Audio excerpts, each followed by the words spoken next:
बिस्मिल्लाहिर्रहमानिर्रहीम, अस्सलाम वालेकुम। उम्मीद है जनाब सारे लोग बिल्कुल ठीक ठाक से होंगे। गर्मियों का सीज़न आ गया है। कॉमन चीज़ है एस्मा की दवाई बंद कर दें। एस्मा की दवाई लेनी चाहिए। गर्मियों में एस्मा होता है। आज हम बात करेंगे एस्मा के बारे में कि एस्मा और समर का आपस में क्या ताल्लुक है। तो चलते हैं अपनी वीडियो की तरफ। तो पहले से जनाब चैनल को लाइक शेयर एंड सब्सक्राइब कर दें और इसको आगे शेयर कर दें। अच्छा जी, एस्मा क्या होता है? एस्मा सांस की नालियों की तंगी की बीमारी है। ठीक है, सर्दियों में ज़्यादा होता है, लेकिन इसका ये मतलब नहीं है कि गर्मियों में नहीं होता।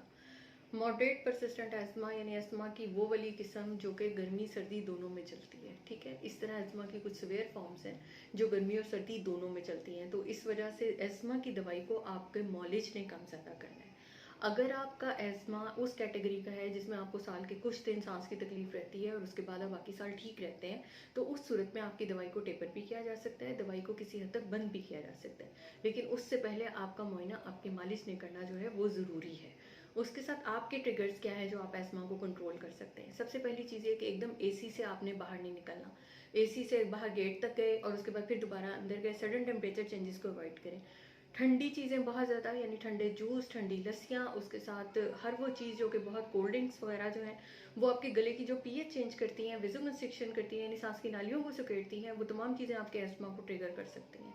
उसके साथ अगली चीज़ क्या आती है? अगली चीज़ ये आती है कि खुराक की बेएतदाली, कलर्ड फूड का इस्तेमाल। ठीक है, यानी केचप्स का इस्तेमाल, उसके साथ वो फूड इंग्रेडिएंट जिससे आपकी सांस की नालियां हसास हैं और आपको एस्मा का ट्रिगर आ सकता है।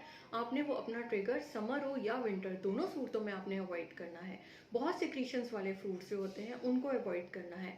तो अगर आप इस तरीके से चलते हैं, प्रोटीन का इस्तेमाल ज़्यादा करते हैं, कार्बोहाइड्रेट्स का इस्तेमाल कम करते हैं, फैट्स का इस्तेमाल कम करते हैं, तो आपका एस्मा बड़ा अच्छा वेल कंट्रोल्ड चलता है। और दूसरी बात ये, अपनी दवाई की एडजस्टमेंट अपने मॉलिज से करवाइए। इसको खुद से कम ज़्यादा करना जो है वो कभी कभार जो है वो आपके लिए बहुत नुकसानदेह हो सकता है। तो अपनी मर्जी से दवाइयों को गर्मी या सर्दी समझ के बंद ना करें, आप अपने मॉलिज की मदद से उसको बंद करें। तो फिर मिलेंगे किसी नई वीडियो के साथ। तब तक के लिए अपना बहुत ख्याल रखिएगा। अल्लाह हाफ़िज़।